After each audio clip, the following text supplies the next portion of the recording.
नमस्कार दोस्तों, स्वागत है आपका सिविल्स एजुकेशन में। हम लोग टेस्ट 5 कर रहे थे, है ना। टेस्ट 5 कर रहे थे और हम लोगों ने 120 क्वेश्चंस कंप्लीट कर लिए थे। आज 121 से 150 यानी आज हम लोग इस टेस्ट को पूरा कर लेंगे, टेस्ट नंबर 5 को पूरा कर लेंगे। ठीक है, तो जल्दी से करें 121 से। चलिए जल्दी से करते हैं। 121 पढ़िए। 121 बोल रहा है, हम लोग ये नहीं पढ़ते हैं, हम लोग ये पढ़ते हैं सीधा। कथन और कारण। यूट्रोफिकेशन के कारण कुछ शैवाल और जलीय पौधे झीलों की सतह पर पनपते हैं। देखो, यूट्रोफिकेशन हम लोगों ने कई बार इस पर चर्चा कर ली है पहले के टेस्टों में। यूट्रोफिकेशन आप लोग समझते होंगे। ये बेसिकली क्या चीज़ है, इसमें क्या होता है कि जो वाटर बॉडी है इसमें न्यूट्रिएंट्स और मिनरल्स, मैं शॉर्ट में लिख दे रहा हूँ, न्यूट्रिएंट्स और मिनरल्स यानी खनिज जो पोषक तत्व होते हैं वो ज़्यादा मात्रा में वाटर बॉडी में आ जाते हैं। और ये आते कहाँ से हैं? ये नगर से आते हैं, नगर पालिका वेस्ट से आते हैं, कारखानों के वेस्ट से आते हैं। ठीक है, उनके जो रेजिडुअल अपशिष्ट होते हैं उनसे आते हैं।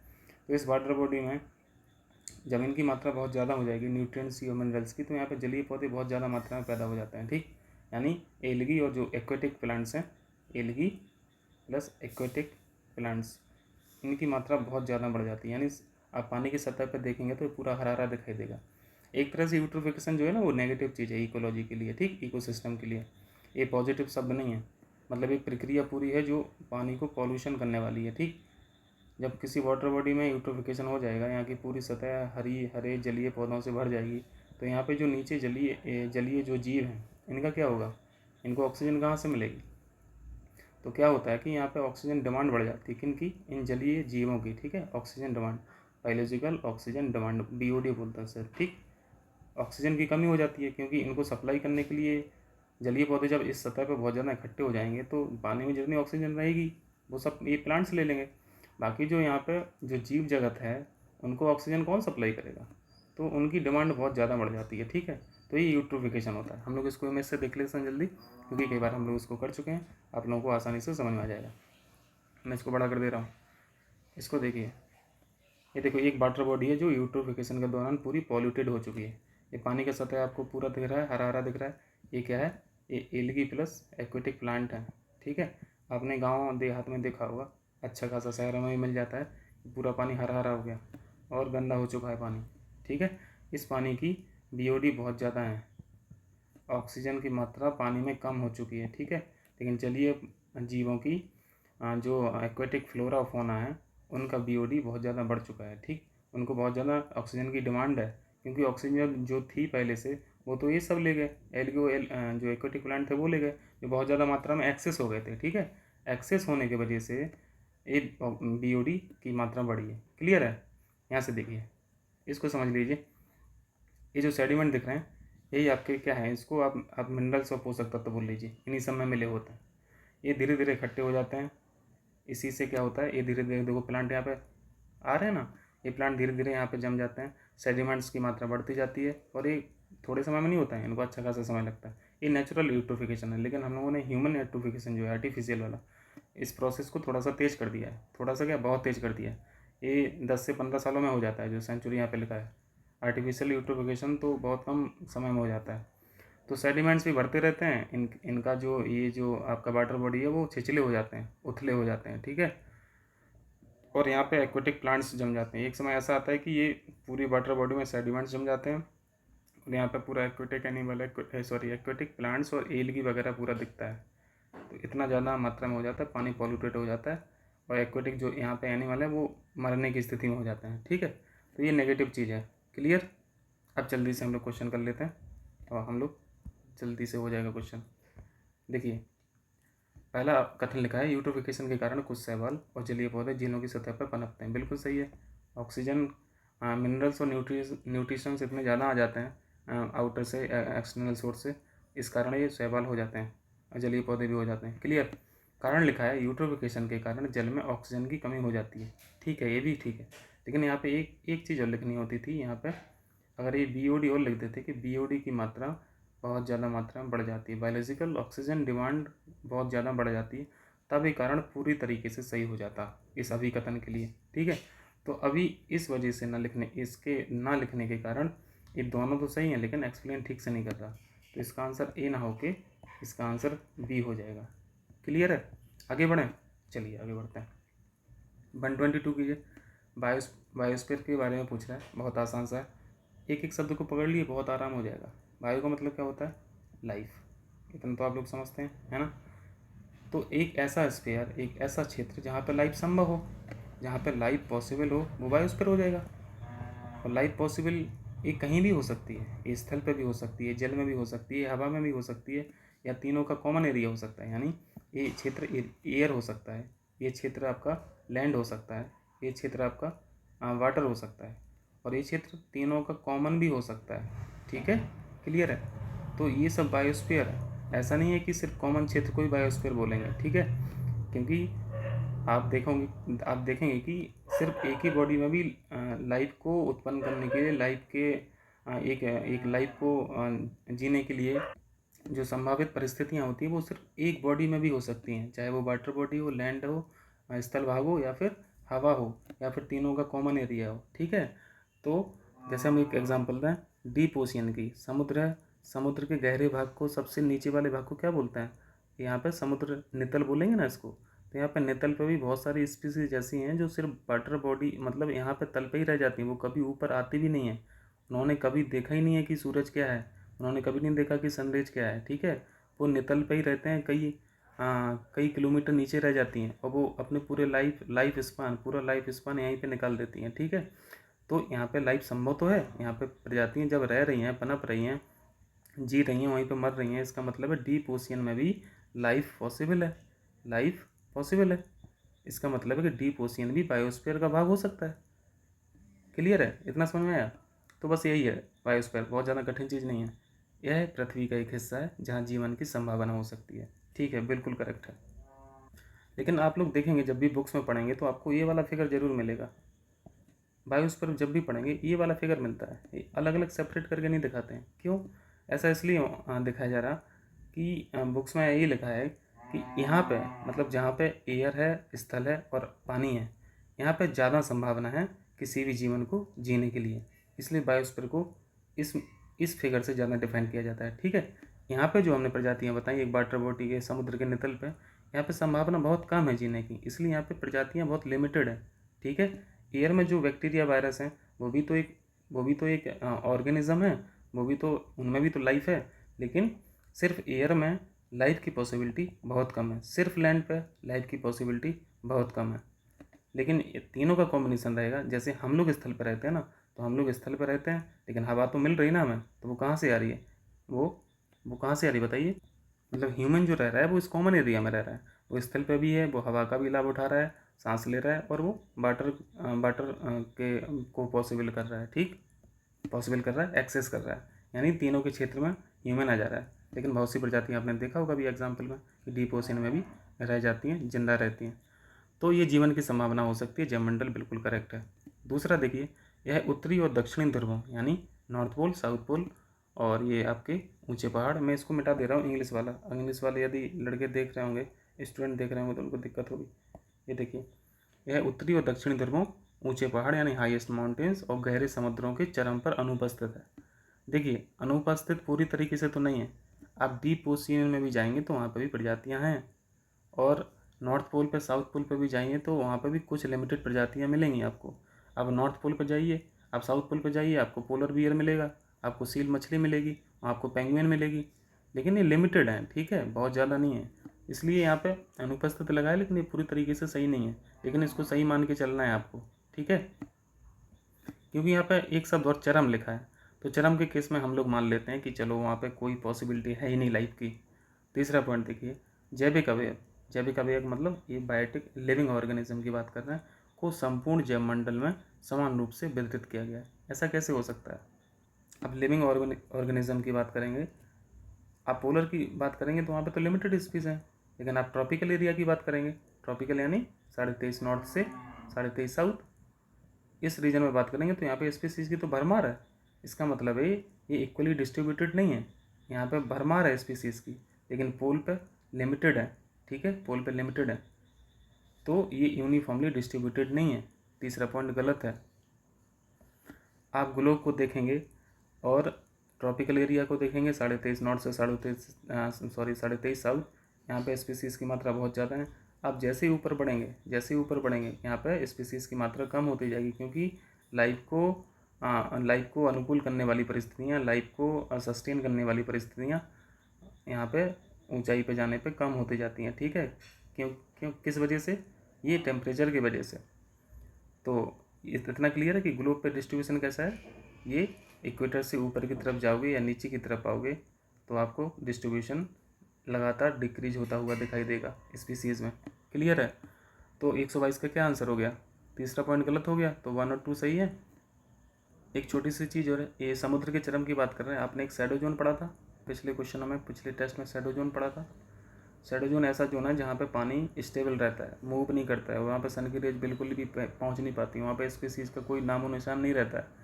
तो इसका मतलब है वो चरम स्थिति है, वो गहराई में भी रहता है। ये जो शैडो जोन है वो उथले में नहीं रहता है, ये गहराई में रहता है। तो शैडो जोन एक चरम स्थिति हो सकती है, समुद्रों की चरम स्थिति जहाँ पे स्पीसीज होती नहीं है। तो एक पॉइंट ये भी इसमें ऐड कर सकते हैं। चलिए आगे बढ़ें। 123 देखिए, 123 देखिए, आसान सा क्वेश्चन है, आपने कई बार पढ़ा होगा। बायोडाइवर्सिटी हॉटस्पॉट, यहाँ पे क्या है? बायोडाइवर्सिटी हॉटस्पॉट की संख्या कितनी है? आप लोगों ने कई बार पढ़ा होगा, 4 हैं। ठीक है, बायोडाइवर्सिटी हॉटस्पॉट पहले जान लीजिए होता क्या है। वैसे आप लोग अच्छी तरीके से इसको समझते होंगे।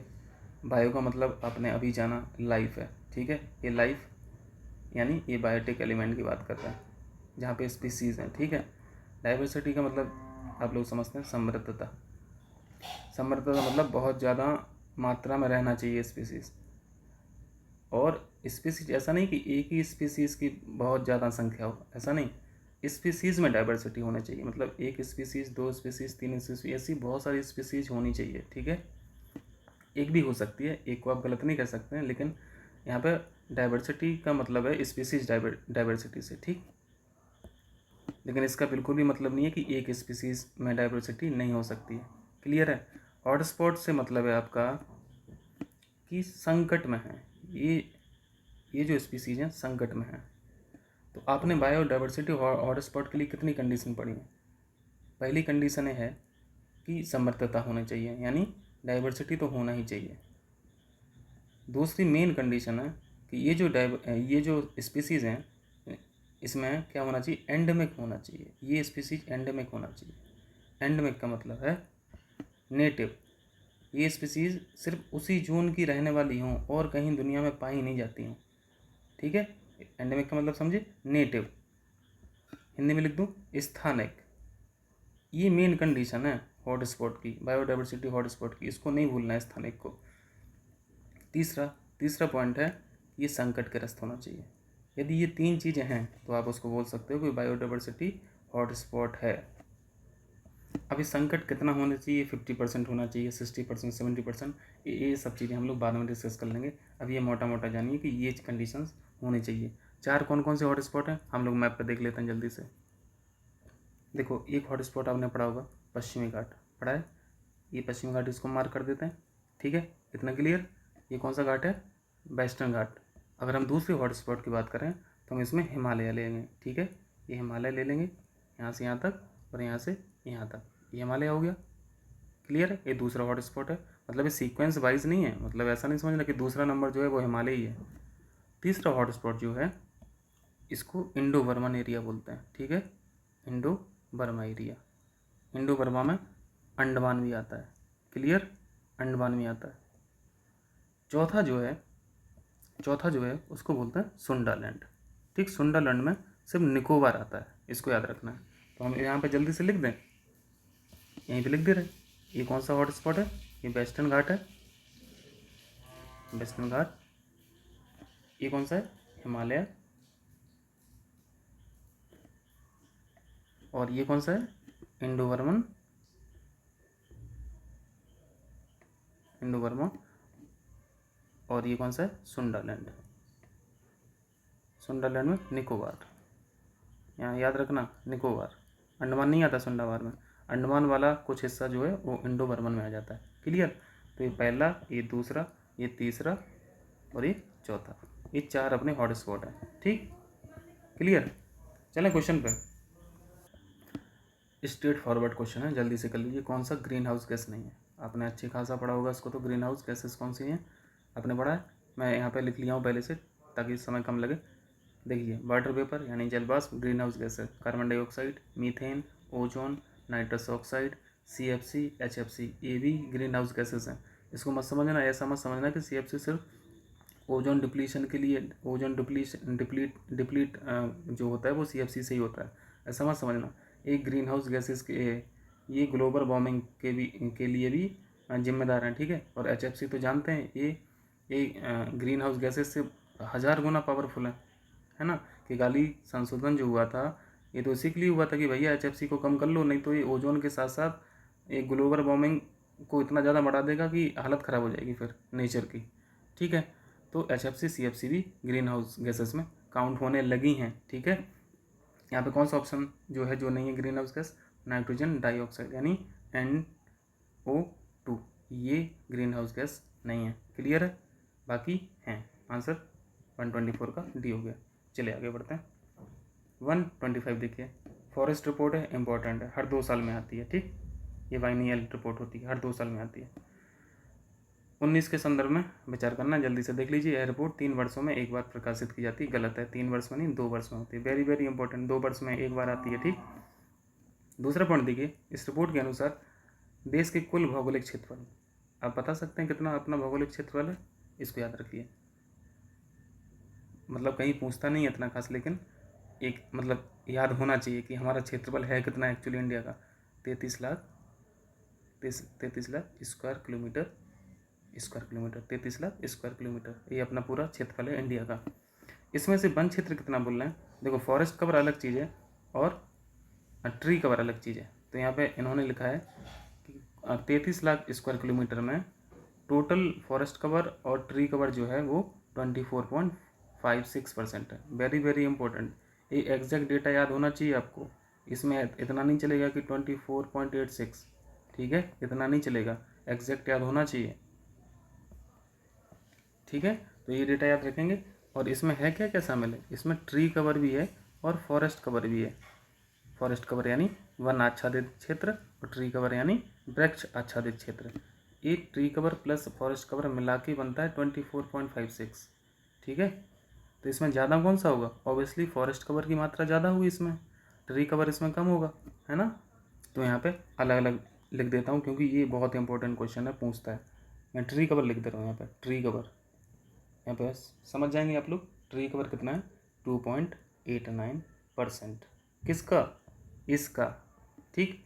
और फॉरेस्ट कवर कितना है, वन आच्छादित क्षेत्र कितना है, ये हो जाएगा आपका, इसमें से यदि घटा देंगे 24.54 से घटा देंगे तो बनेगा 21.67%। और इन दोनों को जोड़ दोगे तो वही डेटा आ जाएगा, कितना, 24.56, जो अभी हम लोगों ने हाल में पढ़ा है। ये चीज़, ये डेटा बन जाएगी, क्लियर है। तो इसको भी आपको सेपरेटली याद रखना है, इसको भी सेपरेटली याद रखना है, क्लियर, क्योंकि पूछता है। और ये दोनों पॉइंट, पहला गलत है, दूसरा सही है, आंसर 2 हो जाएगा। आगे बढ़ें, 126 देखिए। 126 क्या कह रहा है, निम्नलिखित तत्वों में से किसे, which among the following element is called green metal, green metal किसे कहा जाता है। सीधा सा आंसर है, बस याद रख लीजिए, एल्युमिनियम। एल्युमिनियम की खास बातें आप लोग जानते होंगे। सबसे खास बात जो सभी लोग जानते हैं, ये हल्की बहुत होती है, ये लाइट बहुत है, ठीक, बहुत लाइट। दूसरी खास बात क्या है कि ये एंटी इरोजन है, एंटी इरोजन, ठीक है। इसमें जंग नहीं लगती है, जंग रोधी बोल दो उसे, जंग नहीं लगती है। ये एल्युमिनियम की खास बात है, इसलिए प्रेफर किया जाता है। तो आंसर क्या हो गया, एल्युमिनियम। चलिए 127 कीजिए। जो जंतु अपने बच्चों को अपने शरीर पर एक थैली में रखते हैं, यानी कंगारू की तरह, कंगारू अपने बच्चों को थैली में रखते हैं ना, उसको पाउच बोलते हैं, ठीक। पाउच, दारू वाला पाउच नहीं, ना पॉकेट वाला, पॉकेट की तरह है वो, लेकिन उसकी फंक्शन बहुत ब्रॉड है, उसके फंक्शन बहुत ब्रॉड है इस पाउच के। उन्हें कहा क्या जाता है, वेरी इंपॉर्टेंट, ठीक है, वेरी इंपॉर्टेंट। इनको मार्सुपियल बोलता है, ऐसे जंतुओं को जो अपने बच्चों को थैली में रखते हैं उनको मार्सुपियल बोलता है, ठीक, क्लियर है। हम इमेज दिखा दे रहे हैं, बहुत सारे जानवर हैं जो मार्सुपियल हैं, यानी ये मैमल्स भी हैं, ठीक है। कंगारू क्या है, एक मैमल है, मैमल समझते हैं, यानी ये बच्चों को जन्म देते हैं डायरेक्ट, अंडों के माध्यम से नहीं देते हैं, सीधे बच्चे को बर्थ करते हैं। और दूसरी कंडीशन क्या हम लोगों ने पढ़ा था कि इनकी मेमोरी ग्लैंड्स होती हैं, ठीक है, मेमोरी ग्लैंड्स, मतलब स्तन ग्रंथि होती हैं, वो बच्चों को दूध पिलाती हैं, ठीक है, उनकी मदर बच्चों को दूध पिलाती हैं उनके बच्चों को। पर हम लोगों ने दूसरे तरीके के भी मैमल पढ़े थे जो जिनमें मेमोरी ग्लैंड होती है, लेकिन वो बच्चे अंडे की मतलब पहले अंडा बर्थ करते हैं और अंडे से बच्चा निकलता है, ठीक है, तो वो दूसरे तरीके के मैमल्स हैं। ये देखिए फिगर देखिए, मैं बता दे रहा हूँ, मार्सुपियल से हैं। ये देखो 1 2 3 4 5 6 7 7 तरीके दिख रहे हैं, 7 तरीके के जानवर। ये सारे के सारे मार्सुपियल हैं जो अपने बच्चों को थैली में रखते हैं। क्लियर है? ये देखो, ये इसको पाउच बोलते हैं, ठीक, या थैली बोलते हैं हम लोग। इस थैली में बच्चा रहता है, इसी थैली में इनके मेमोरी ग्लैंड होते हैं, ठीक है, मेमोरी ग्लैंड इसी थैली में रहते हैं, इस थैली में। क्लियर? यानी इनके बच्चे जो हैं वो इसी के अंदर रह के दूध पी लेते हैं अपनी मदर से, और इसको क्या बोलते हैं? पाउच बोलते हैं। क्लियर है? वही फंक्शन इन सब जानवरों का है। चलिए आगे बढ़ते हैं। 128 देखिए, निम्नलिखित में से किस इकोसिस्टम में न्यूमेटोफोर्स या ब्लाइंड रूट्स विशेषता पाई जाती है? Very important. न्यूमेटोफोर्स के बारे में जानते होंगे आप, आपने मैंग्रोव फॉरेस्ट का यदि इमेज देखा होगा, वैसे क्वेश्चन हम लोग 2-3 बार कर चुके हैं। न्यूमेटोफोर्स मैंग्रोव इकोसिस्टम जो होता है, मैंग्रोव फॉरेस्ट में मैंग्रोव के जो प्लांट होते हैं उनमें होते हैं, ठीक है, क्योंकि इनकी एक अलग विशेषता है। एक विशेषता तो क्या है, ये सॉल्ट टॉलरेंट प्लांट है, सॉल्ट टॉलरेंट प्लांट, ठीक, और इनका एक विशेष महत्व है इकोसिस्टम में। जल्दी से हम इमेज दिखा देते हैं और आपको न्यूमेटोफोर्स दिखा देते हैं। न्यूमेटोफोर्स कहाँ है? न्यूमेटोफोर्स देखो, ये हमने एक मैंग्रोव प्लांट का यहाँ पे फिगर दिखाया है, और यहाँ के न्यूमेटोफोर्स दिख रहे हैं, ये दिख रहे हैं आपको, मैं यहाँ से मार्क कर रहा हूँ। ये जो छोटे छोटे वर्टिकल दिख रहे हैं इनको बोलते हैं न्यूमेटोफोर्स, ठीक है। ये नीचे से ऊपर की तरफ इनका नेचर ने एक अलग तरीके से इनका एक विशिष्ट गुण दिया है। न्यूमेटोफोर्स जो है वो करते क्या हैं, देखिए यहाँ पे छोटे छोटे से छिद्र हैं, मैं इसको मार्क कर रहा हूँ, ये छोटे छोटे से छिद्र हैं, ये एयर को सक करते हैं, ठीक है, इनको ब्रीदिंग रूट्स भी बोलते हैं। ब्रीदिंग रूट्स यानी सांस लेने वाली जड़ें, ब्रीदिंग रूट्स। यहाँ से वो ऑक्सीजन को सक करते हैं और वो ऑक्सीजन फिर सारे प्लांट्स में भेजते हैं, ठीक है। अब ऐसा मत समझना कि प्लांट्स तो ऑक्सीजन CO2 चाहिए होती है प्लांट्स को, और ऑक्सीजन तो वो रिलीज करते हैं, तो यहाँ पे ऑक्सीजन को ले क्यों रहा है प्लांट? प्लांट्स को भी ऑक्सीजन की ज़रूरत रहती है, ठीक है। चलिए आगे बढ़ें क्वेश्चन पे। चलिए वापस क्वेश्चन पर चलते हैं। कहाँ तक पहुँच गए थे हम लोग? हाँ 128 कर लिया था ना, 129 कीजिए। इम्पोर्टेंट है, ठीक है, इम्पोर्टेंट है। एक किंगडम का जो सेग्रीगेशन है वो हम लोगों को आना चाहिए। तो हम लोग को देखना है ये जो स्पीसीज़ हैं, ये जो जीव जंतु हैं, ये कौन से ग्रुप से बिलोंग करते हैं, ठीक। तो पहले मोलस्क है। देखो मोलस्क क्या होते हैं, इसमें ऑक्टोपस जो है यहाँ पे सही मिलाना, तो ऑक्टोपस से ही समझ लीजिए। ऑक्टोपस आपने देखा है तो उसी की जो प्रॉपर्टी है ना, वही मोलस्क की प्रॉपर्टी भी हो जाएंगी, इस ग्रुप की प्रॉपर्टी हो जाएंगी। जैसे ऑक्टोपस का जो पूरा शरीर है वो क्या होता है, बिल्कुल बिल्कुल नरम होता है ना, बिल्कुल सॉफ्ट होता खतरनाक है लेकिन बहुत सॉफ्ट होता है।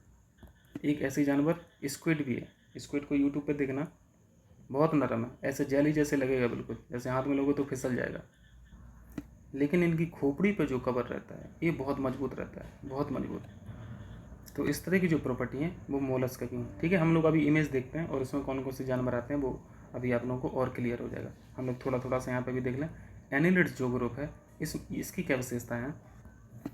एनिलिड्स का मतलब होता है कि इनका शरीर जो है वो खंडों में विभाजित रहता है, ठीक, खंडों में विभाजित। आप जैसे ही बोला खंडों में विभाजित, आपको समझ में आ रहा होगा कि कौन से जानवर हो सकते हैं। केंचुआ आपने सुना ना, केंचुआ, केंचुआ को हम लोग अच्छी तरीके से जानते हैं, अब घर घर में होते ही है तो सुना तो हो गई है ना। तो इनके शरीर जो है वो खंडों में विभाजित रहते हैं, ठीक, सेग्रीगेट रहते हैं। तो इसमें जॉक के अलावा क्या आ जाएगा, इसमें केंचुआ भी आ जाएगा, केंचुआ।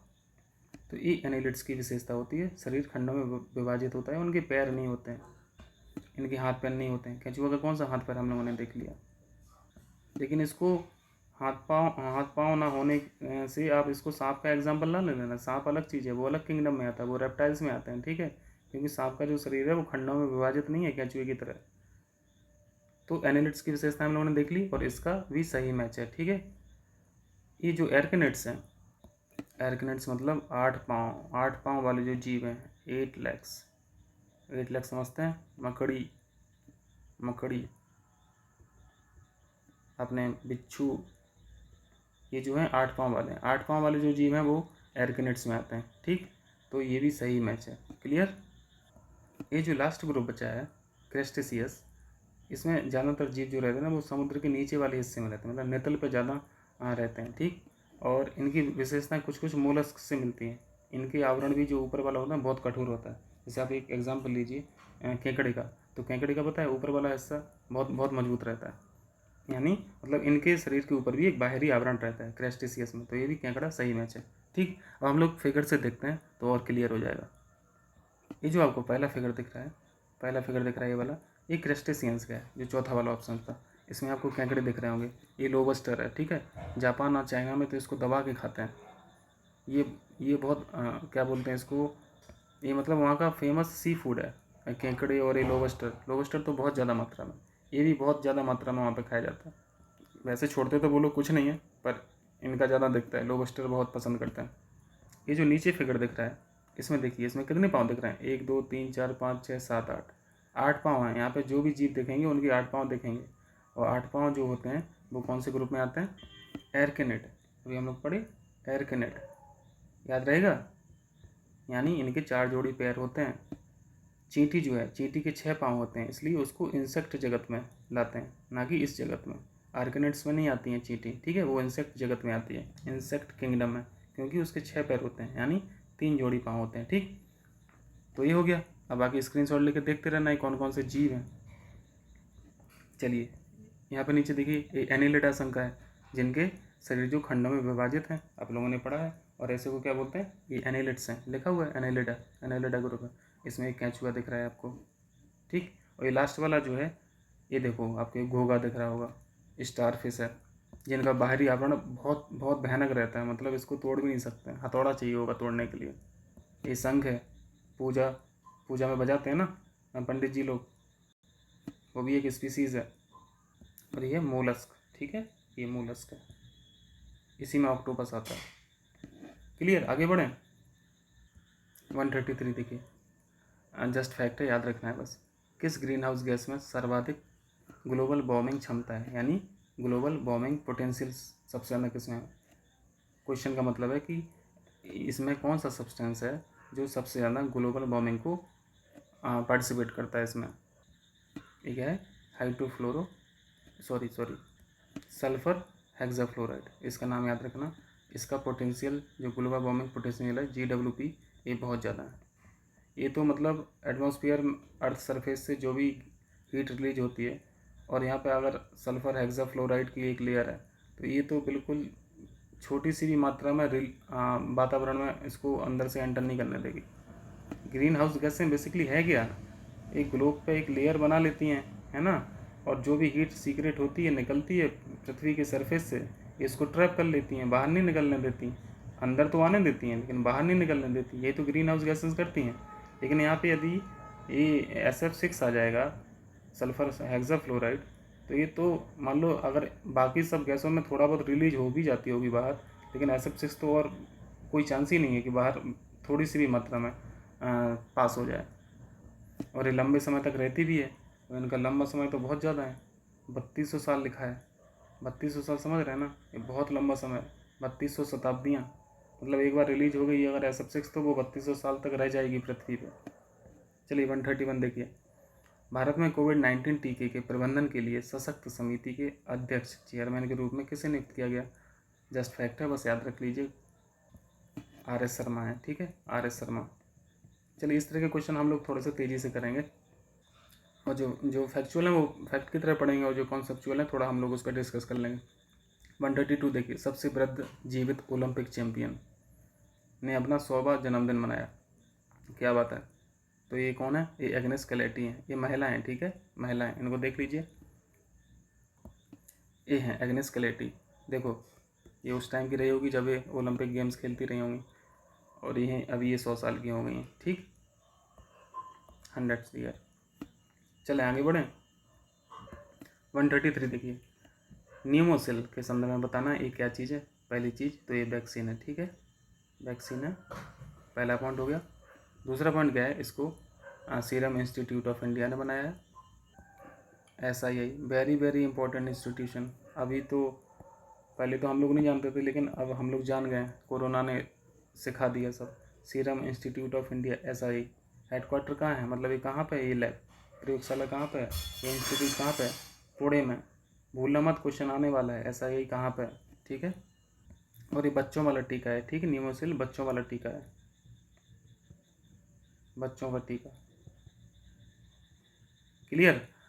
तो पहला पॉइंट क्या जाने हम लोग, यहाँ पे पढ़ लीजिए, पॉइंट पढ़िए अब जल्दी से। है भारत का पहला स्वदेशी, बिल्कुल स्वदेशी है, रूप से विकसित न्यूमोकोकल वैक्सीन है। मैं इसके भी इमेज दिखा रहा हूँ तो देख लेना, वैक्सीन है, ठीक है, क्लियर है, हमें पता है ये वैक्सीन है। दूसरा पॉइंट है IISc बेंगलोर द्वारा, IISc बेंगलोर इंजीनियरिंग में टॉप कॉलेज है, ठीक है। जो इंजीनियरिंग के छात्र होंगे वो समझ रहे होंगे। तो ये फिर वैक्सीन बनाने का काम थोड़ी ना करेगा, ये इंजीनियरिंग के सब्जेक्ट के मामले ज़्यादा देखता है, द्वारा विकसित किया गया, ये गलत है, ठीक। वैसे इसका फुल फॉर्म पढ़ोगे तो इंडियन इंस्टीट्यूट ऑफ साइंस है, तो लगता है कि साइंस की चीज़ है तो साइंस से ये वैक्सीन बनाएंगे, नहीं, इंजीनियरिंग का ये कॉलेज है, ठीक। तीसरा पॉइंट है न्यूमोकोकल रोग विषाणु जनित रोग है, ये विषाणु जनित नहीं है, ये बैक्टीरियल है, ठीक है, बैक्टीरियल है। तो ये गलत हो गया, ये गलत हो गया, केवल एक सही है, केवल सी सही है। इसकी जल्दी से इमेज देखिए, ये वैक्सीन इमेज रहेगी माइंड में तो क्या है, पता चलेगा कि हाँ ये वैक्सीन है। देखो ये लिखा है न्यूमोसिल वैक्सीन, इनको आप जान रहे होंगे, SII के क्या है, CEO हैं, और ये वैक्सीन है, बच्चों को देने वाली वैक्सीन है। क्लियर, चलिए आगे बढ़ते हैं। 134 देखिए, थाईलैंड ओपन 2021 बिल्कुल भी इम्पोर्टेंट नहीं है, जीता किसने है जान लीजिए थोड़ा सा, वैसे इंपॉर्टेंट नहीं है मेरे हिसाब से तो, कैरोलिना मारिन। इसमें इंपॉर्टेंट बस है कि है कहाँ की, स्पेन याद रखना, ये स्पेन की है, ठीक। 135 देखिए, 135 में आपको हैनेले पासपोर्ट सूचकांक, इंपॉर्टेंट क्वेश्चन है। देखो इसके बारे में थोड़ा सा हम लोग जानते हैं। इस सूचकांक, इस इंडेक्स से ये पता चलता है कि किसी भी देश का जो पासपोर्ट है वो कितना पावरफुल है, ठीक। पावरफुल का मतलब है कि आप उस पासपोर्ट से कितने देशों की यात्रा कर सकते हैं विदाउट वीज़ा। देखिए वीज़ा और पासपोर्ट अलग अलग चीज़ें, वीज़ा वीज़ा और पासपोर्ट अलग अलग चीज़ें, समझते होंगे आप लोग। क्या लिखता हूँ मैं, सॉरी, पासवर्ड लिख रहा हूँ, पासपोर्ट। देखो वीज़ा तो सिंपल सा क्या है, एक परमिशन डॉक्यूमेंट होता है, परमिशन लेटर रहता है, परमिशन लेटर रहता है, परमिशन लेटर। और पासपोर्ट तो ये नेशनल आइडेंटिटी होती है, जैसे आपका आधार कार्ड है, ऐसी एक नेशनल आइडेंटिटी ये भी होती है। देश में, दूसरे देश में आपको जाना है तो एक नेशनल आइडेंटिटी के रूप में पासपोर्ट काम करता है, ठीक है। तो इस रिपोर्ट ने, तो इस सूचकांक ने हमारा देश का जो रैंकिंग है वो बहुत बेकार बताया है, बेकार बताया है मतलब होगा इसलिए बताया है। 85वां स्थान 110 में, 85 आउट ऑफ 110, यानी हमारा जो देश है, हमारे देश का जो पासपोर्ट है वो 85 नंबर पे आता है 110 में, ठीक है। मतलब पावरफुल बिल्कुल भी नहीं है, बस थोड़ा सा पावरफुल है। मतलब यदि 200 प्लस कंट्री हैं, 200 प्लस कंट्री मान के चल रहे हो तो मोटा मोटा समझ लीजिए कि 30-35 कंट्री ऐसी होंगी जहाँ पे आपका पासपोर्ट, आप फ्री ऑफ वीज़ा जा सकते हैं, फ्री ऑफ पासपोर्ट जा सकते हैं, ठीक है। अब भूटान में जाओगे ना तो भूटान में जाने के लिए आपको पासपोर्ट की थोड़ी ना ज़रूरत है, तो एक कंट्री भूटान हो गई, ऐसी 30 कंट्री और हैं, 35 कंट्री और हैं जहाँ पे आप विदाउट पासपोर्ट जा सकते हैं, ठीक है। मान लो आप सभी देशों में अपने इंडिया के पासपोर्ट से ही जा सकते हैं, तो इससे पावरफुल क्या चीज़ होगी। तो ऐसा भी देश है जापान, जापान का जो पासपोर्ट है वो सबसे पावरफुल है। 191 कंट्री हैं जहाँ पर जापान के पासपोर्ट से जाया जा सकता है, ठीक है, वीज़ा फ्री, कोई वीज़े की ज़रूरत नहीं है। क्लियर। वीज़ा अलग अलग चीज़ों के लिए अलग अलग हिसाब से मिलता है, जैसे आप स्टूडेंट हैं तो आपको स्टूडेंट का वीज़ा मिलेगा, बिजनेस पर्पज़ से जा रहे हैं तो बिजनेस के लिए अलग वीज़ा दिया जाता है, ठीक है। आप ट्रांसपोर्ट कर रहे हैं तो ट्रांसपोर्ट का अलग वीज़ा होता है, वीज़ा तमाम तरीके के होते हैं। मतलब वीज़ा में एक क्लियरिटी रहती है कि आप किस काम के लिए हमारे देश में आए हैं, ठीक है। तो आपका कंट्री यदि 191 में आप ट्रैवल कर रहे हैं और वहाँ की सरकार आपसे पूछ नहीं रही है कि आप किस पर्पज़ से आए, तो इससे बड़ी चीज़ क्या होगी, है ना। तो सबसे पावरफुल जापान याद रखना, और हम लोगों की रैंकिंग जो है वो 85 है। चलिए 136 कीजिए जल्दी से। ओजोन परत कहाँ पाई जाती है, आसान सा क्वेश्चन है, आप लोगों ने कई बार पढ़ा होगा। हाँ, इसका आंसर क्या है, ए समताप मंडल, IMST, हम लोग यही पढ़ते हैं ना हमेशा, आयनोस्फीयर, मेसोस्फीयर, स्ट्रेटोस्फीयर और ट्रोपोस्फीयर, और ऊपर सबसे एक्सोस्फीयर। तो स्ट्रेटोस्फीयर में क्या है, ये आपकी ओजोन लेयर है, और इसकी हाइट अगर पूछे तो मोटा मोटी 25 किलोमीटर बता देना, ठीक, 25 किलोमीटर। कहाँ से, अर्थ से, अर्थ सरफेस से, खासतौर से यहाँ से। चलिए तो आगे बढ़ें। इसका आंसर समतल मंडल हो गया 25 किलोमीटर। ठीक है, कहाँ से? इक्वेटर से बोलना। 136 देखिए। इमेज इसकी देखने की ज़रूरत नहीं है, हम लोग कई बार देख चुके हैं। ठीक, 137 देखिए, फिर से वही भारत राज्य वन रिपोर्ट 2019 के अनुसार नॉर्थ ईस्ट स्टेट का पूछ लिए। नॉर्थ ईस्ट स्टेट में हम लोग को वातावरण की कमी देखनी है। अब इतना ज़्यादा हैबिटेट डिस्ट्रक्शन हो रहा है तो वन तो ख़त्म होने ही वाले हैं। पेड़ लगाने का तो किसी का बस का है नहीं, ना हम लगाते हैं ना आप लगाते हैं। तो बस एक फैक्ट्स है, याद रख लीजिए। असम और त्रिपुरा को छोड़ के बाकी सारे स्टेट हैं जो नॉर्थ ईस्ट में जो बाकी सारे स्टेट हैं, असम और त्रिपुरा को छोड़ के वहाँ पे कमी आई है। तो आंसर क्या हो जाएगा? अरुणाचल प्रदेश, मिजोरम और मणिपुर। चलिए आगे बढ़ते हैं। 138 देखिए, very very important. Carbon sequestration के लिए एक कृत्रिम यानी आर्टिफिशियल कार्बन सिंक का उदाहरण है। देखो यहाँ पे दो शब्द हैं जो हम लोगों को समझना है। पहले तो कार्बन सीक्वेस्ट्रेशन समझना है, और दूसरा ये कार्बन सिंक क्या बवाल है। बिल्कुल आसान है। कार्बन सिंक को आप समझिए, सिंक क्या चीज़ होती है। सिंक में आप सिंक तो समझते होंगे ना, जो एब्जॉर्ब करे। ठीक है, तो एब्जॉर्ब करने वाली हर चीज़ कार्बन सिंक हो जाएगी।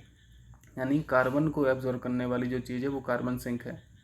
और कार्बन सिंक करने वाली आर्टिफिशियल चीज़ें भी हैं और कुछ नेचुरली नेचर ने बनाई रखी हुई हैं।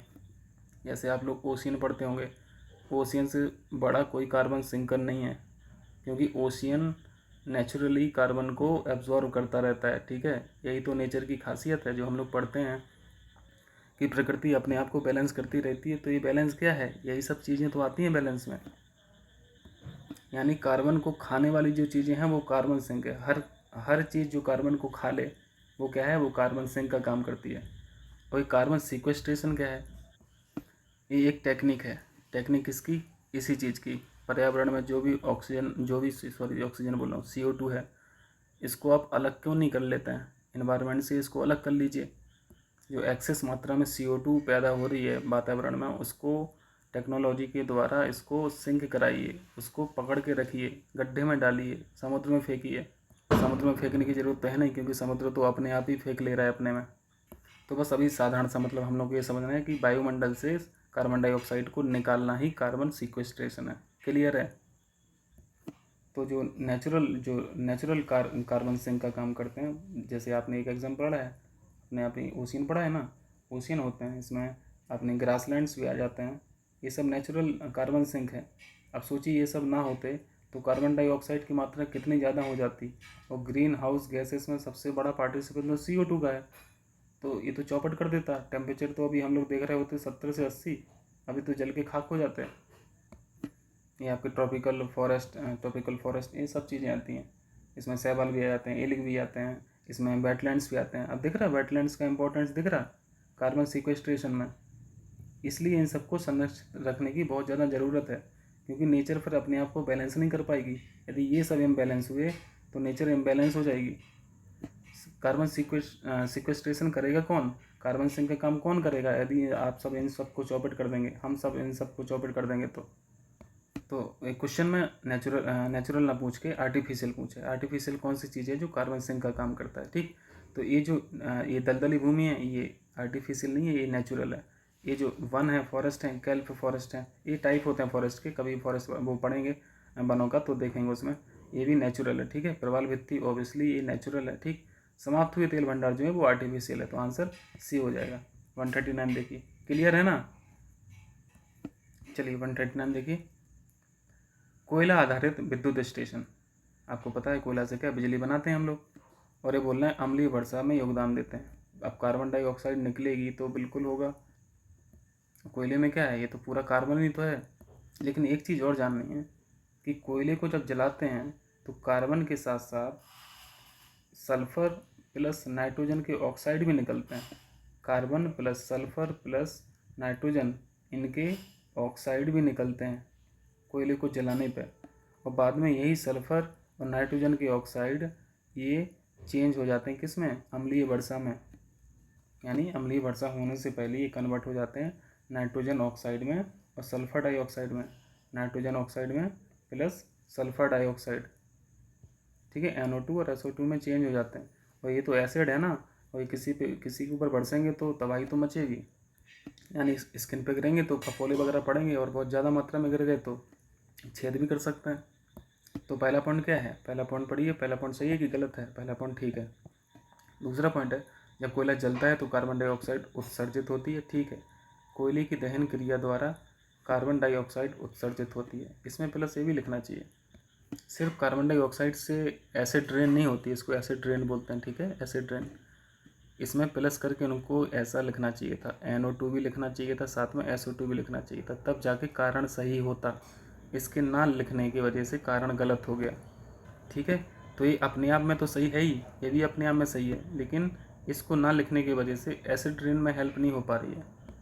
तो इसका आंसर क्या हो जाएगा? बी ऑप्शन हो जाएगा।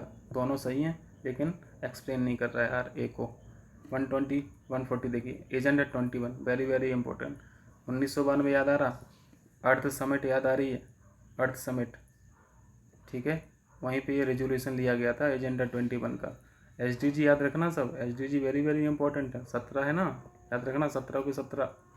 बताइए क्लाइमेट वाला, क्लाइमेट चेंज वाला कौन से लक्ष्य में लिखा है, जल्दी से बताइए। 13 नंबर पे लिखा है, ठीक है, क्लाइमेट चेंज। तो एजेंडा 21 है कि किससे?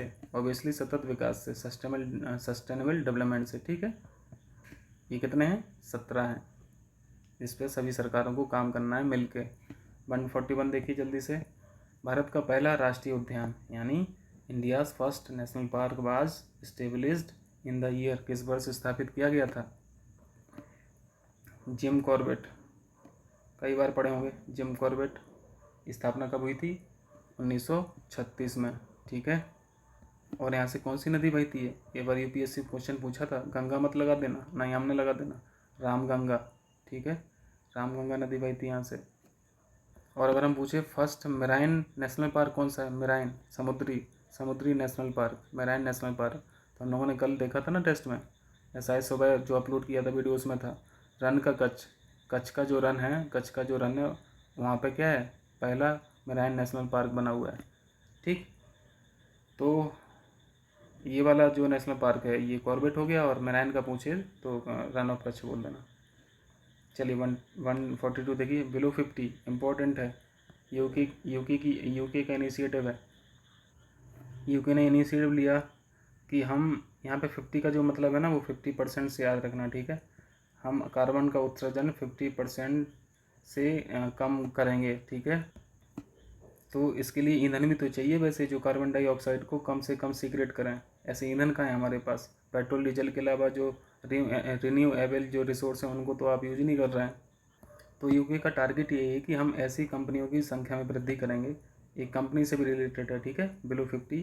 हम ऐसी कंपनी में वृद्धि करेंगे जो इस तरीके की ईंधन बनाएंगी, जो एक पारंपरिक क्या बोलते हैं, ट्रेडिशनल, बोल लो, मैं हिंदी में बोल नहीं पा रहा हूँ, ट्रेडिशनल जो फ्यूल्स हैं उनकी अपेक्षा 50% कम CO2 को सीक्रेट करें, ठीक है। ये काम इन्होंने कंपनी को सौंपा है, और कंपनियों की इस तरह की कंपनी की संख्या बढ़ानी है, ठीक है। ये टारगेट है बिलो 50 का। और जो पहली संस्था लिखा है पहले ऑप्शन में, ये UNFCCC को ऑर्गेनाइज कराता है ना, ये अभी जो COP23 हुई 23 में बिलो 50 का इनिशिएटिव लिया गया, ठीक। तो आंसर हो गया ये। आगे बढ़ें, एक COP21 भी पूछता है खूब, इसको बताना, आप लोग कमेंट में बताना है इसे किससे रिलेटेड था। 143 देखिए जल्दी से, वन्यजीव अपराध संयोजन मामले का अंतर्राष्ट्रीय संघ, इंग्लिश में पढ़िए, सॉरी इंग्लिश में क्या लिखा है? International consortium on combating wild life crime. तो WWF जो है वो क्राइम से रिलेटेड संस्था नहीं है जो मैनेज करे क्राइम को। इसमें इंटरपोल, वर्ल्ड बैंक और साइट्स वेरी इंपॉर्टेंट है, ठीक है, इंपॉर्टेंट क्वेश्चन है। तो ये 3 संस्थाएं काम करती हैं। तो आंसर ए हो गया। WWF का हेडक्वार्टर कहाँ है? स्विट्ज़रलैंड में। स्विट्ज़रलैंड में कहाँ पे? ग्लैंड में। याद है? बोल तो नहीं जाओगे? इसका सिंबल क्या है? जाइंट पांडा, याद रहेगा? Giant panda. चलिए 144 देखिए, जैविक विविधता के लिए अंतर्राष्ट्रीय दिवस। वेरी वेरी इजी क्वेश्चन है लेकिन इम्पोर्टेंट है।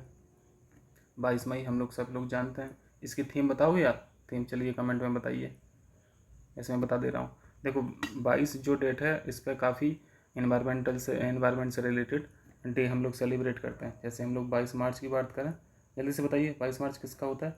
ये वाटर डे होता है ना, जल दिवस, जल दिवस होता है। 22 अप्रैल की अगर बात करें, 22 अप्रैल में क्या होता है, जल्दी से बता दीजिए। अर्थ डे होता है, पृथ्वी दिवस। और 22 मई अभी हम लोगों ने पढ़ा है, बायो डाइवर्सिटी डे। ठीक है, ये 3 डेट याद रखिए, आसान भी है, 22 है, और जो मंथ भी हैं वो भी सीक्वेंशियल है। बायोडाइवर्सिटी एक्ट कब आया था, 2002 में। चलिए, तो इसका आंसर 22 मई हो गया। ठीक, 145 देखिए, महाराष्ट्र में लोनार झील, ये पता है आपको, एक ऐसी झील है, इसको क्रेटर झील बोलते हैं। ठीक है, क्रेटर झील मतलब यहाँ पे उल्का पिंड के गिरने से झील बनी है। इसका भी हम फिगर दिखाएंगे तो आपको क्लियरिटी हो जाएगी। क्रेटर लेक बोलते हैं इसे। कि जल का रंग गुलाबी होने का मामला सामने आया, हाँ अभी ये न्यूज़ में भी था। उनके रंग में परिवर्तन का कारण क्या है, एक बैक्टीरिया है, जीवाणु है, जीवाणु का नाम हम लोग अभी लिख ले रहे हैं, उसको याद कर लीजिए। उस जीवाणु का नाम है हेलोआर्चिया।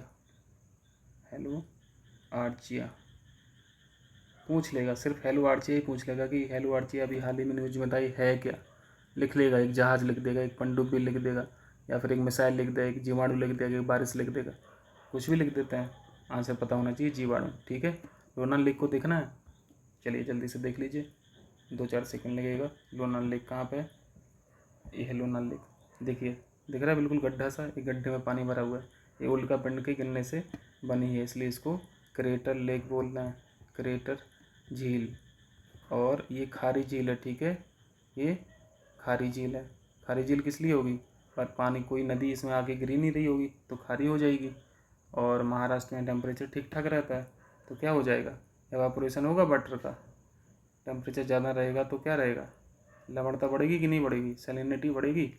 रिलेशन हम लोग पढ़े थे पहले क्वेश्चंस में, पहले क्वेश्चन में मतलब पहले टेस्टों में। चलिए 146 देखिए, वैश्विक जलवायु जोखिम सूचकांक, ग्लोबल क्लाइमेट रिस्क इंडेक्स। देखो कितने सारे हम लोग क्लाइमेट से रिलेटेड, एनवायरनमेंट से रिलेटेड इंडेक्स पढ़ते हैं। एक ये भी आ गया, बाज release in which India ranked, India की रैंकिंग बतानी है। हम लोगों ने अभी पहले कुछ टेस्टों में CCPI पढ़ा है, CCPI में रैंकिंग बताएंगे आप लोग, जल्दी से बता दीजिए कमेंट में। यानी क्लाइमेट चेंज परफॉर्मेंस इंडेक्स पढ़े।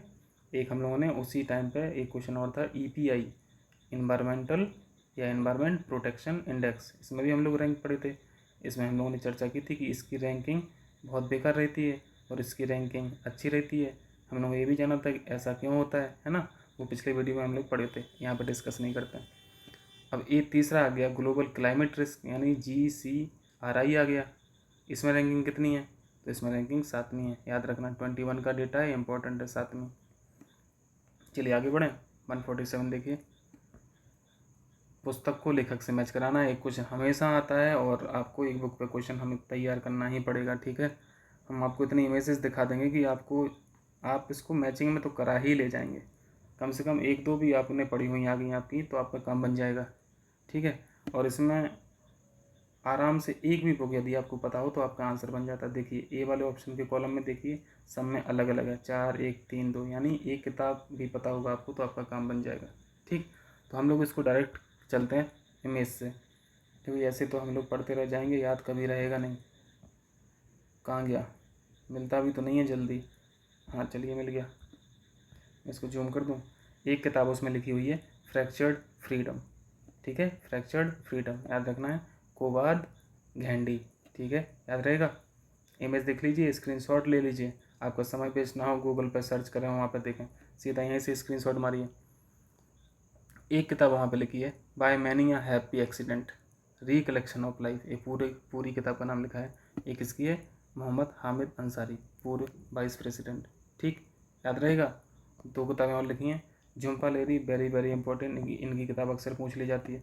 Where abouts. ठीक है, वेयर अबाउट्स किसकी है, लुम्पा जहरी की।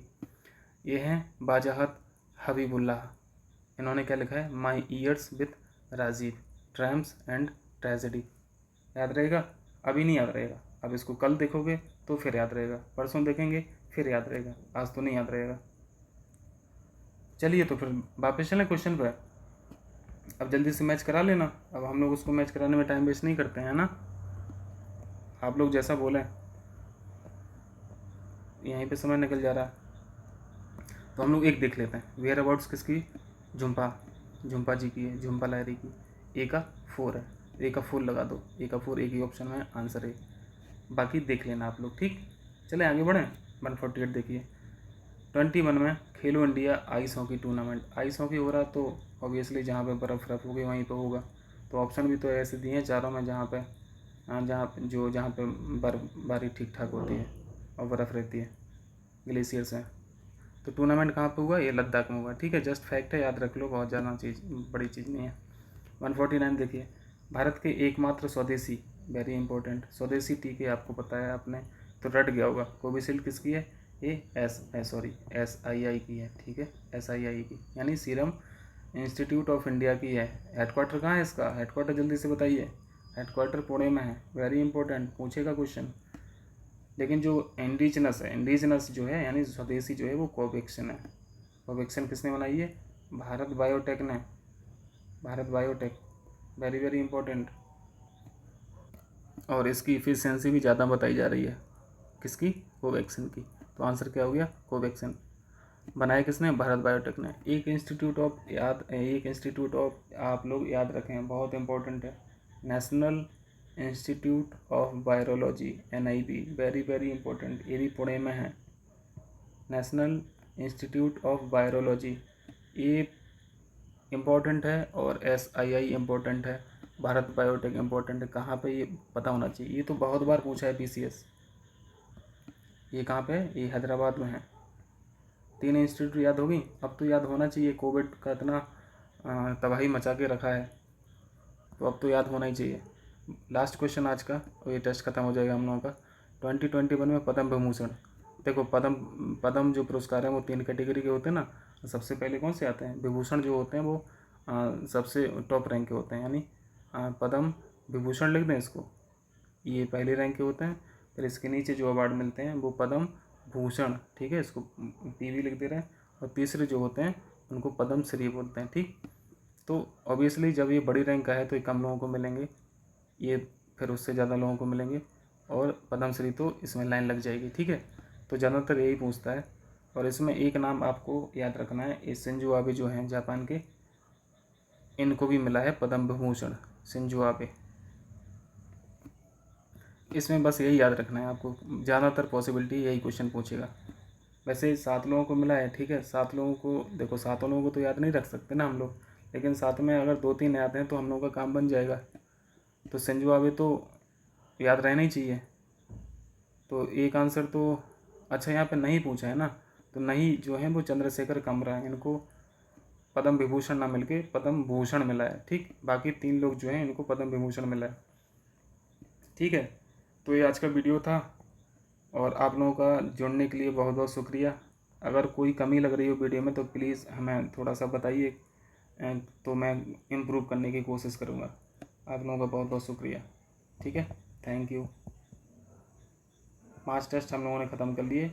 6वां टेस्ट का पहला वीडियो यानी टेस्ट नंबर 6 का 1 से 30 क्वेश्चन हम लोग कल करेंगे, ठीक है, थैंक यू।